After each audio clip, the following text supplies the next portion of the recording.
Magandang araw mga kabuko, welcome na naman sa ating panibagong video. So ating tatalakayin ngayong araw is about slug caterpillar. So itong nasa video po, ito ay ang white slug caterpillar at ito naman ay ang green slug caterpillar.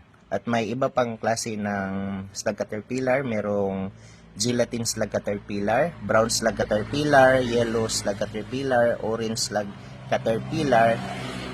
At lahat po ng klase ng slug caterpillar, same lang po yung kanyang damage sa dahon ng nyog.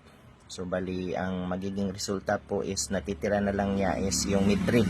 Kinakain po yung green portion ng ating dahon ng nyog. So ang destructive stage po ng peste na ito is ang larval stage or yung uod. So ito po yung kumakain ng dahon ng nyog. So ito, pag i-control po natin ito sa ating coconut farm, sa mga safe na pamamaraan, pwede tayong gumamit or mag-spray ng white muscardine fungus. Pwede din tayong mag-spray ng nuclear polyhedrosis virus if meron po tayo sa ating area, kung meron pong available. And then pwede din po tayong mag-release ng tinatawag natin na Eucanthecuna forciliata. Ito po ay predatory stink bug